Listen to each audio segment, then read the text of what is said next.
Hello students, good afternoon. तो आज हमारा नया अध्याय स्टार्ट हो गया है, राज्य सरकार। यानी यहाँ पर राज्य सरकार भाग एक, राज्य की व्यवस्था तथा प्रकरण होगा। इसमें हमारा राज्य विधानमंडल और उसका गठन।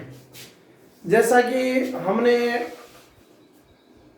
केंद्र सरकार का जब गठन प्रारंभ किया तो जो पहला अंग है वो सरकार का व्यवस्थापिका के बारे में पढ़ा। व्यवस्थापिका का गठन है वो हमने देखा कि दो स्तरों पर हुआ है। पहला है केंद्र या संघीय व्यवस्थापिका और फिर थी राज्यों की व्यवस्थापिका। तो राज्यों की व्यवस्थापिका है उसको विधानमंडल के नाम से जाना जाता है। संघीय व्यवस्थापिका को हमने नाम दिया संसद। उसी प्रकार राज्य की व्यवस्थापिका को किस नाम से जाना जाता है? विधानमंडल के नाम से जाना जाता है। यह बात आपके पूर्ण रूप से क्लियर होनी चाहिए कि जिस प्रकार केंद्र में कानून की जो सर्वोच्च संस्था है उसका नाम संसद है, उसी प्रकार राज्य में कानून निर्माण की सर्वोच्च संस्था है उसका नाम है विधानमंडल। तो इस टॉपिक को हम आगे बढ़ाते हैं। संविधान के द्वारा भारतीय प्रत्येक राज्य में एक विधानमंडल की क्या की गई है? व्यवस्था की गई है। तो संविधान के अनुच्छेद 168 देखो, संविधान के अनुच्छेद 168 में ये प्रावधान किया गया है। 168 में प्रत्येक राज्य में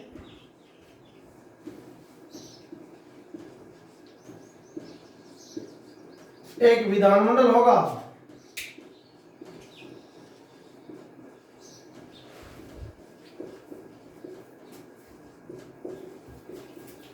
जो राज्यपाल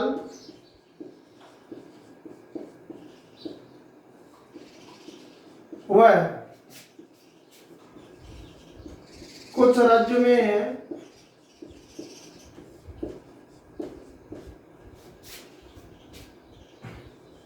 एक सदन वह कुछ राज्यों में दो सदनों वाला होगा।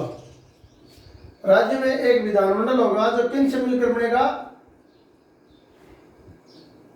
संविधान के अनुच्छेद 168 प्रत्येक राज्य में क्या होगा? विधानमंडल होगा। जो राज्यपाल कुछ राज्य में क्या एक सदन और कुछ राज्य में दो सदनों के रूप में सदनों से मिलकर बनेगा। जिन राज्यों में दो सदन होंगे उनके नाम क्रमशः क्या होंगे? एक का नाम विधानसभा, एक का क्या नाम होगा? विधानसभा, और दूसरे का नाम क्या होगा? दूसरे का नाम हो गया विधान परिषद।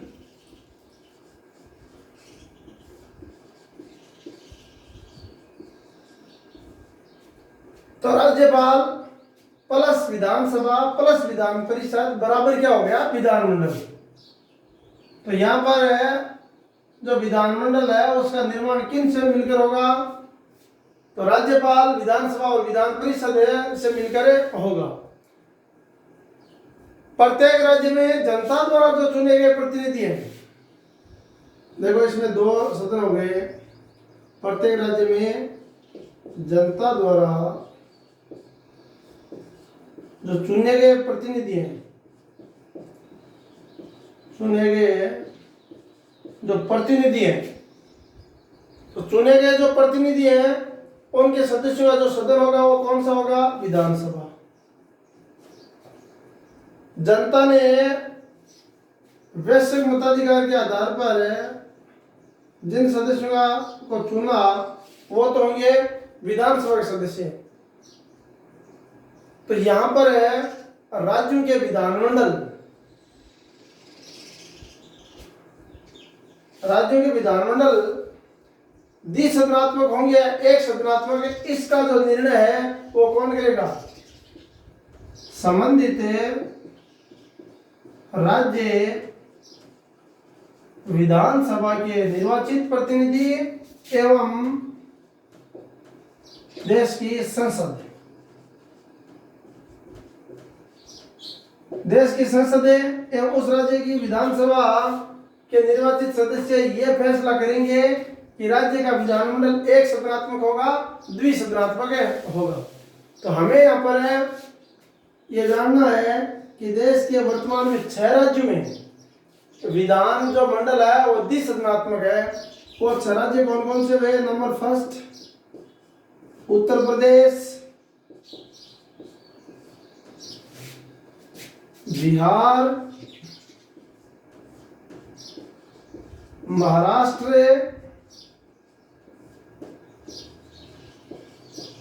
कर्नाटक,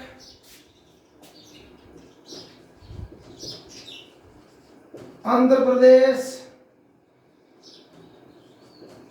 व तेलंगाना।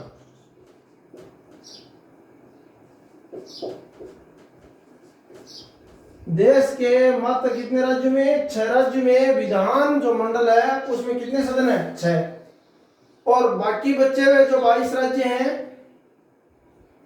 उन सब में विधानमंडल में एक ही सदन है, और एक सदन के रूप में कौन सा सदन है? विधानसभा है। और विधानसभा के सदस्य हैं वो जनता द्वारा प्रत्यक्ष रूप से चुने जाते हैं। यह बात मैंने आपको पहले भी बताई। इस सरकार के टॉपिक को समझने के लिए हमें यह जानना अत्यंत आवश्यक है कि केंद्र में कानून निर्माण की सर्वोच्च संस्था संसद होती है, वैसे ही राज्य में कानून निर्माण की सर्वोच्च संस्था का नाम होता है विधानमंडल। यह बात दिमाग में आपको घुसानी होगी कि केंद्र में जिस प्रकार संसद है वैसे राज्य में क्या है? विधानमंडल। जिस प्रकार संसद है उसके 2 सदन है, लोकसभा और राज्यसभा, वैसे ही विधानमंडल के कितने सदन होते हैं? 2 सदन होते हैं। एक का नाम विधानसभा और दूसरे का नाम विधान परिषद।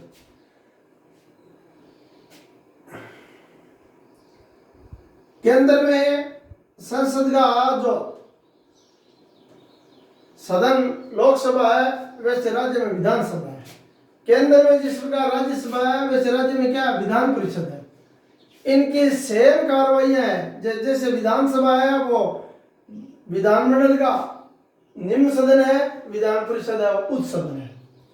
ये प्रथम सदन है, ये द्वितीय सदन है। ये अस्थायी है, ये स्थायी है। इनके सदस्यों का कार्यकाल 5 वर्ष है, इनके सदस्यों का कार्यकाल 6 वर्ष है। इनका चुनाव प्रत्यक्ष रूप से होता है, इनका अप्रत्यक्ष रूप से होता है। तो कहने का मतलब जिन विद्यार्थियों को केंद्र सरकार पूर्ण रूप से समझ में आ गई तो उन्हें राज्य सरकार में कुछ भी नया करने की आवश्यकता नहीं है। केंद्र सरकार के जो रूल है वही राज्य सरकार में, क्योंकि भारत में संस्थात्मक शासन प्रणाली अपनाई गई है और संस्थात्मक शासन प्रणाली के सारे नियम यहाँ लागू होते हैं। केंद्र में राष्ट्रपति, राज्य में राज्यपाल, केंद्र में प्रधानमंत्री, राज्य में मुख्यमंत्री।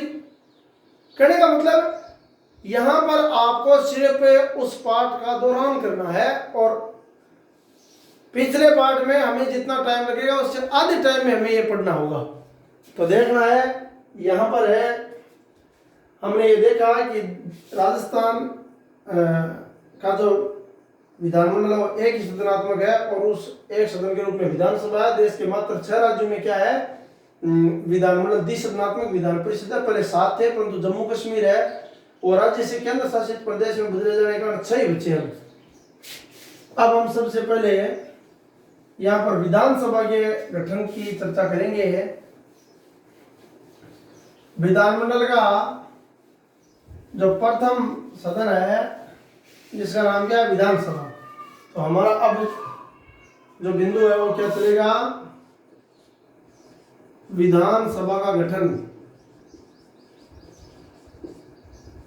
विधानसभा का गठन।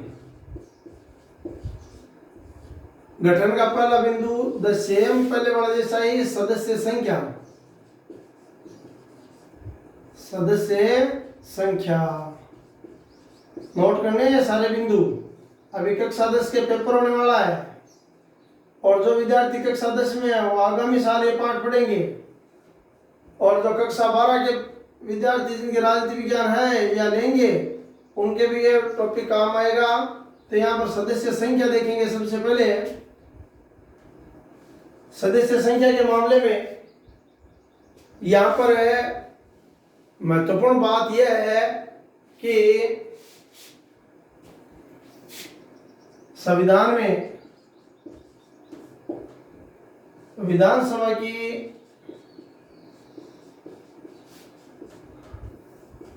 विधानसभा के सदस्यों की संख्या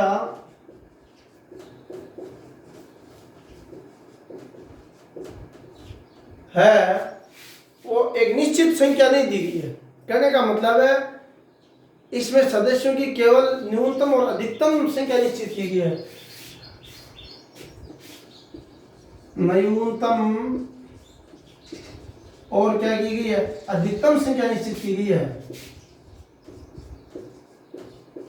अधिकतम संख्या ही क्या की गई है, निश्चित की गई है। संविधान के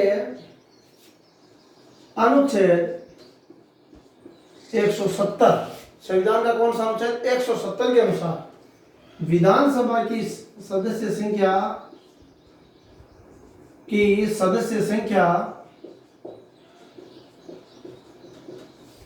अधिकतम 500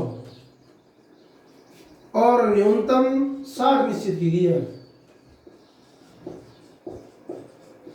क्या निश्चित की गई है, अधिकतम 500 और न्यूनतम कितनी संख्या निश्चित की गई है, 60 सदस्य निश्चित की गई है। हालांकि इसका भी अपवाद है, जैसे सिक्किम जैसा राज्य है जिसकी जनसंख्या देश में सबसे कम है, तो उनमें यह अपवाद लगता है। पूर्वोत्तर राज्यों में कई राज्य ऐसे हैं जिनमें यह ऐसा नहीं होता है। तो चुनाव के लिए प्रत्येक राज्य को भौगोलिक आधार पर अनेक निर्वाचन क्षेत्रों में बांटा जाता है। इस प्रकार इनको विभाजित किया जाता है कि विधानसभा का प्रत्येक सदस्य को कम से कम कितनी जनसंख्या का प्रतिनिधित्व करे, 75,000।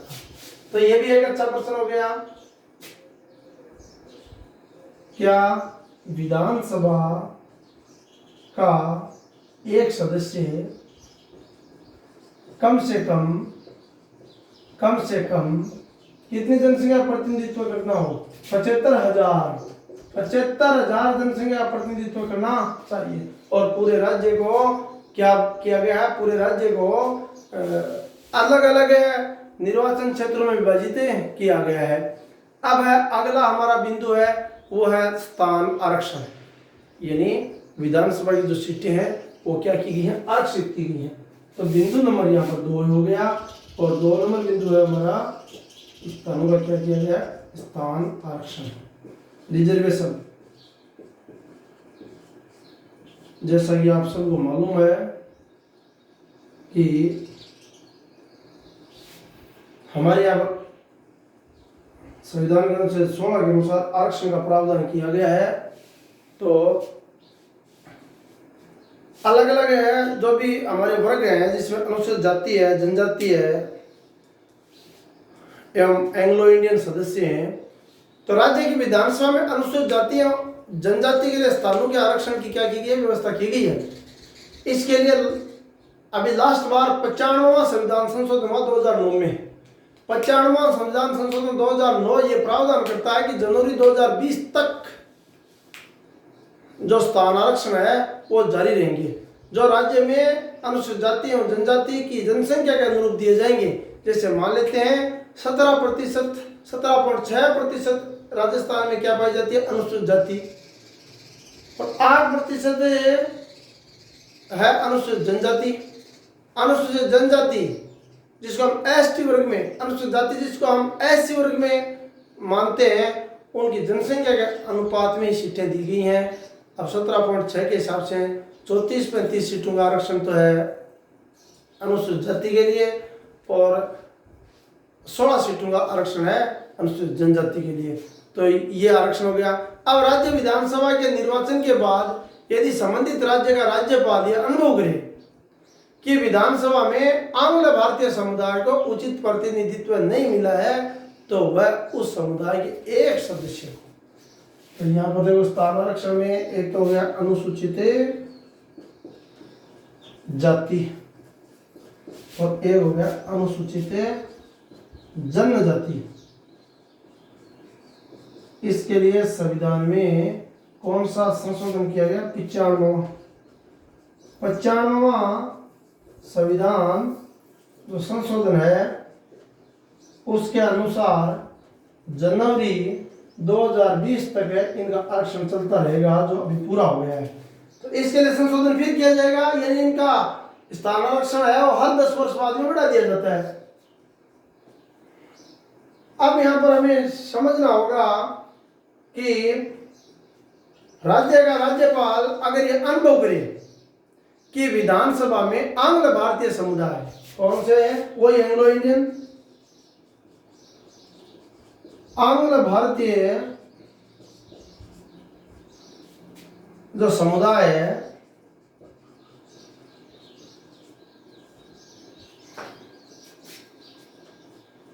के एक सदस्य को राज्यपाल विधानसभा में क्या करेगा, मनोनीत करेगा। मनोनीत कब करेगा, जब आंग्ल भारतीय उस राज्य में रह रहे हो और उनको विधानसभा में पर्याप्त प्रतिनिधित्व यानी उनको स्थान नहीं मिला हो तो ही वो करेगा। अगर वो पहले से चुना गया है तो ऐसी व्यवस्था नहीं है। अब यहाँ पर हमारी अगला बिंदु साधारण सा बिंदु निर्वाचन पद्धति। तो निर्वाचन पद्धति में आपको कोई दिक्कत नहीं। विधानसभा के सदस्यों का चुनाव यानी निर्वाचन राज्य की जनता वयस्क मताधिकार के आधार पर गुप्त मतदान द्वारा प्रत्यक्ष रूप से करेगी। तो इनकी निर्वाचन विधि कैसी है, प्रत्यक्ष है, यानी विधानसभा के सदस्यों का चुनाव राज्य की जनता वयस्क मताधिकार के आधार पर, यानी जिन लोगों की आयु 18 वर्ष से अधिक हो गई वो वयस्क है, वयस्कता के 18 वर्ष है, तो वयस्कता के आधार पर उनका चुनाव प्रत्यक्ष रूप से किया जाएगा। तो यहां पर है अगला है सदस्यों की योग्यता।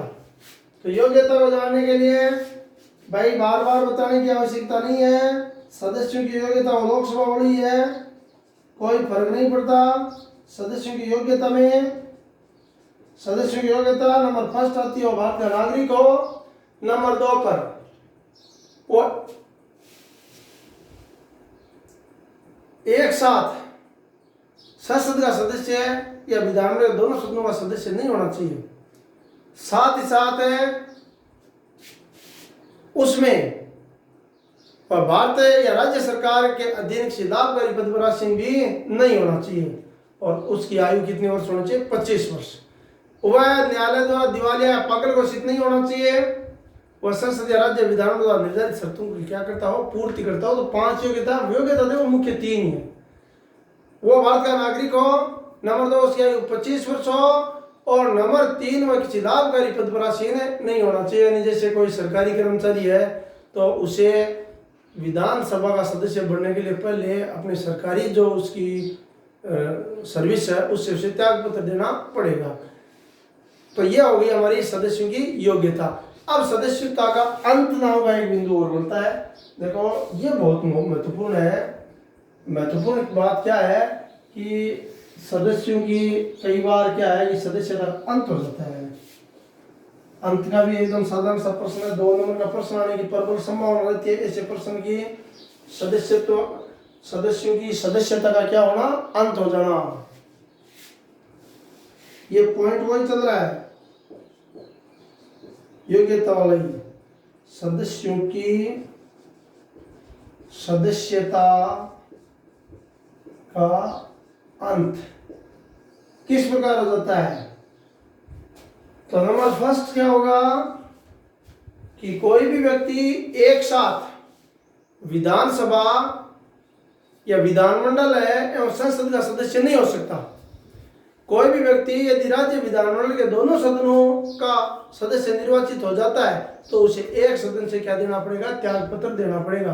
अथवा वह विधानमंडल एवं संसद का एक साथ सदस्य नहीं रह सकता। अगर वह किसी एक पद पर निर्वाचित होता है तो दूसरे पद से उसे त्याग पत्र देना ही होगा, नंबर 1 बात। और नंबर 2 बात जो है वो बड़ी आसान है कि विधानसभा सदस्य बिना किसी अनुमति के 60 दिन तक लगातार क्या रहता है, सदन से क्या रहता है, अनुपस्थित रहता है, तो उसे अपने पद से त्याग पत्र देना ही होगा। नंबर 3, अगर चुने जाने के पश्चात उसमें कोई भी किसी भी प्रकार की अगर अयोग्यता उत्पन्न हो जाती है तो उसे अपने पद से क्या देना पड़ेगा, इस्तीफा ही देना पड़ेगा। तो ये था हमारे सदस्यों की योग्यता से संबंधित। और बिंदु नंबर जो हमारा 5 है, कार्यकाल। बिंदु नंबर 5 क्या है, सदस्यों का कार्यकाल। तो इसके बारे में भी सेम बात ही है, लोकसभा वाली। विधानसभा के सदस्यों का कार्यकाल सामान्यतः कितने वर्ष होता है, 5 वर्ष होता है, परंतु 5 वर्ष पहले ही कौन, राज्यपाल विधानसभा को क्या कर सकता है, भंग कर सकता है। विधानसभा को क्या कर सकता है, भंग कर सकता है। कौन करेगा विधानसभा 5 वर्ष से पहले, राज्यपाल भंग कर सकता है। अब यहां पर आपको समझने की बात यह है कि अगर देश में संविधान का अनुच्छेद 352 लगता हो, जिसमें हमने राष्ट्रपति शक्ति अनुच्छेद 352 पढ़ा है, तो अगर आपातकाल परिवर्तन में हो तो भारत की संसद है वो किसी विधानसभा कार्यकाल है 1 वर्ष के लिए बढ़ा सकती है, परंतु आपातकाल की समाप्ति के पश्चात 6 महीने के भीतर भीतर उस राज्य में चुनाव कराने क्या है, आवश्यक है। तो ऐसा था हमारे सदस्यों का जो कार्यकाल है उससे संबंधित है। अब हमारे मुख्य बिंदु अगला आ जाता है पदाधिकारी। पदाधिकारी सेम बिंदु चल रहा है यहाँ पर, पदाधिकारी। लोकसभा की तरह ही विधानसभा के सदस्य ही अपने में से ही एक सदस्य को अध्यक्ष, स्पीकर और दूसरे सदस्य को उपाध्यक्ष, डिप्टी स्पीकर के रूप में निर्वाचित करते हैं। तो यह जो अध्यक्ष और उपाध्यक्ष है वह स्वेच्छा से त्यागपत्र दे सकता है या विधानसभा है वो उसे अपने पद से हटा सकती है, परंतु पद से हटाने के लिए कम से कम 14 दिन पूर्व उन्हें सूचना भेजनी होगी और सूचना भेजे जाने के 14 दिन पश्चात अगर है विधानसभा के जो सदस्य हैं वो अपने 2/3 बहुमत से उसके विरुद्ध अविश्वास प्रस्ताव पारित करें तो उसे अपने पद से हटना ही पड़ता है। तो ये हो गए पदाधिकारी। अब क्या होता है, विधानसभा का जो अध्यक्ष है वो उपाध्यक्ष को और उपाध्यक्ष वो अध्यक्ष को त्यागपत्र दे सकता है। ऐसा प्रश्न आता है तो वो आप इस प्रकार लिखेंगे। तो अब आप पदाधिकारी जो है उसमें अध्यक्ष के कार्य लिखेंगे हम। विधानसभा अध्यक्ष के कार्य इसमें साथ में देख लेते हैं कि पदाधिकारी है। तो ये बहुत ही महत्वपूर्ण प्रश्न है बोर्ड एग्जाम में, विधानसभा अध्यक्ष के कार्य। तो हमारा ये बिंदु नहीं है, बिंदु तो 6 ही हुए। और विधान सभा के अध्यक्ष के कार्य में देखो नंबर 1 पर वह विधानसभा की बैठकों की अध्यक्षता करता है।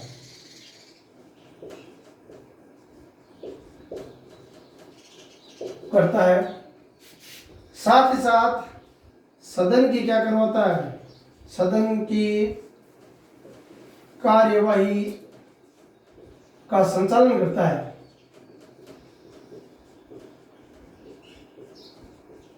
नंबर उसका 2 कार्य है वह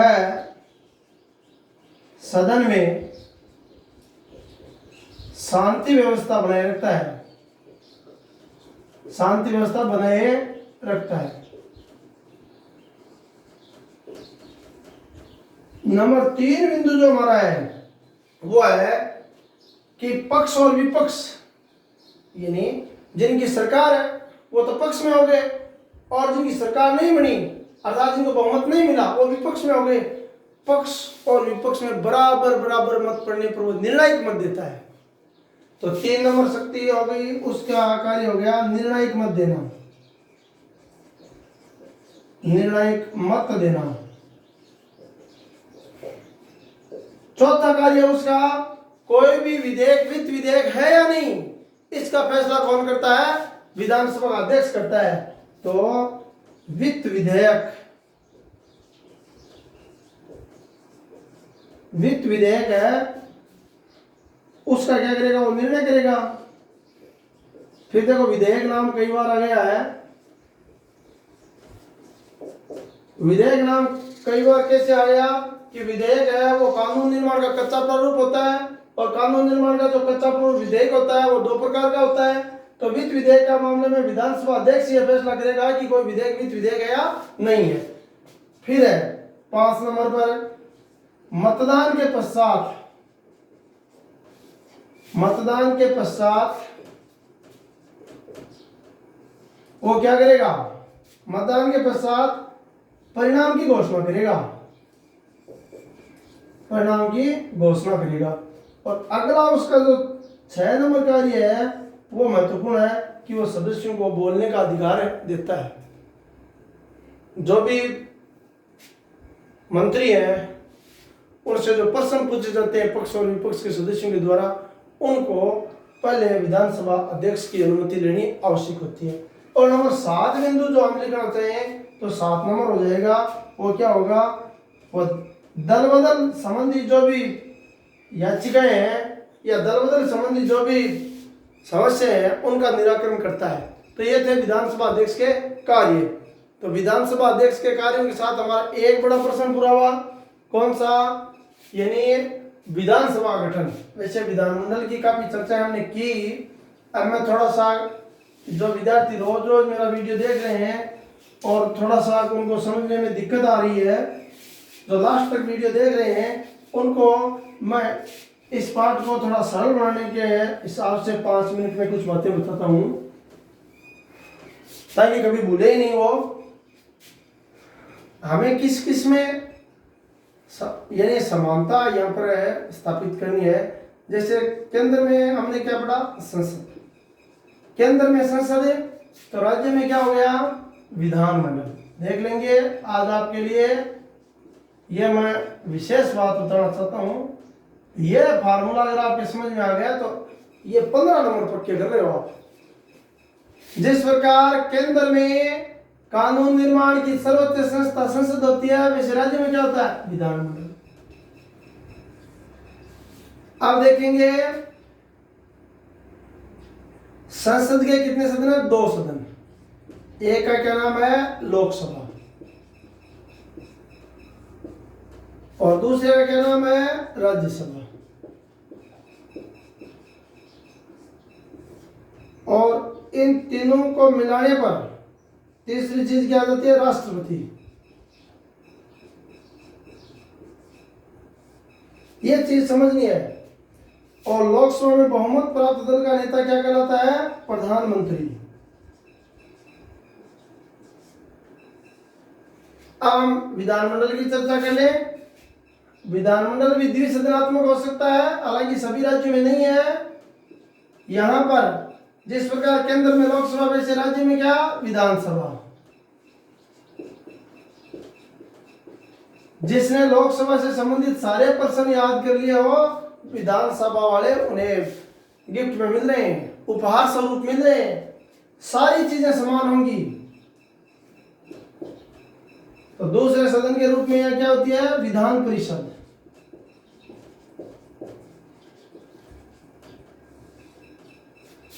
और यहाँ पर है राष्ट्रपति की जगह कौन सा पदाधिकारी होगा? राज्यपाल। क्या होगा? राज्यपाल, गवर्नर। और जिस प्रकार लोकसभा में बहुमत प्राप्त दल का नेता प्रधानमंत्री, तो राज्य में विधानसभा में बहुमत प्राप्त दल का नेता क्या होता है? मुख्यमंत्री। क्या कहलाएगा? मुख्यमंत्री। महत्वपूर्ण बातें अब आपको मैं बताना चाहूंगा, इनमें कंपैरिजन करते हैं, तुलना करते हैं। तो लोकसभा और विधानसभा की तुलना दोनों की देखो। सबसे पहले इनका कार्यकाल कितने वर्ष? 5 वर्ष। इनका भी कितना? 5 वर्ष। इनका कार्यकाल कितना वर्ष? 6 वर्ष। इनका कार्यकाल भी 6 वर्ष। राष्ट्रपति संसद में या केंद्र में कैसा है? संवैधानिक प्रधान है। तो वो ये भी क्या है? संवैधानिक प्रधान है। यहाँ पर बहुमत प्राप्त दल का नेता क्या है? प्रधानमंत्री। यहाँ पर क्या है? मुख्यमंत्री। एक बार दोबारा, लोकसभा संसद का कैसा सदन? निम्न सदन। तो ये भी क्या? निम्न सदन।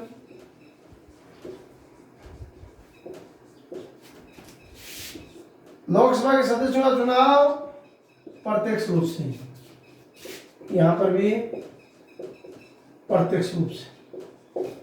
अब इनमें देख लो कैसा सदन है? उच्च सदन। तो ये भी क्या होगा? उच्च सदन। इनका चुनाव अप्रत्यक्ष, इनका चुनाव भी अप्रत्यक्ष विधि से होगा। अब समझने के हिसाब से राज्यसभा है, वो कैसा सदन है? स्थायी। तो इसे भी आप क्या नाम दोगे? स्थायी। तो ये कैसा है? अस्थायी। तो ये भी कैसा होगा? अस्थायी। तो तुलना करनी है। गठन के सेम बिंदु आएंगे, शक्तियों के सेम बिंदु आएंगे। जैसे हमने देखा है जब हम विधानसभा के विधानमंडल की शक्तियां पढ़ेंगे तो हर शक्ति है उसमें आपको कुछ भी चेंज नहीं करना है, सिर्फ नाम लिखना है। यहाँ पर लोकसभा लिख रहे हो, वहां पर क्या लिखना है? विधानसभा लिखना है। भले कुछ बातें छोटी बातें हैं वो चेंज होंगी। जैसे हम इसकी संसद की विधायी शक्ति पढ़ी, अब विधानमंडल की विधायी शक्ति पढ़ेंगे तो उसमें नाम संसूची का नहीं लिख सकते। उसमें हम ये लिखेंगे कि विधानमंडल है या विधानसभा है वो राज्य सूची और समवर्ती सूची के विषयों पर क्या बनाती है? कानून बनाती है। तो इस प्रकार का हमारा ये टॉपिक है और इसको आप भली भांति समझ गए होंगे। बस थोड़ा सा समझने की आवश्यकता है। अगर कोई भी विद्यार्थी इन टॉपिकों को समझ रहा है तो उसके बट्टे में से बट्टा अंक आने की संभावना है, पूरे में से पूरे। राजनीति विज्ञान 20 नंबर की है, 20 में से हमने 8 नंबर का पाठ, 7 नंबर का पाठ पहले पढ़ा दिया है। 8 नंबर का आज हमने स्टार्ट किया है, जिसमें हम प्रश्न पढ़ेंगे। कितने? 5 प्रश्न पढ़ेंगे। 5 में से एक हमने आज पढ़ दिया है और दूसरा है वो कल हम पढ़ेंगे। राज्य विधानमंडल के दूसरे जो द्वितीय सदन है विधान परिषद है, उसका गठन पढ़ेंगे और उसके बाद में हम शक्तियां पढ़ेंगे। धन्यवाद।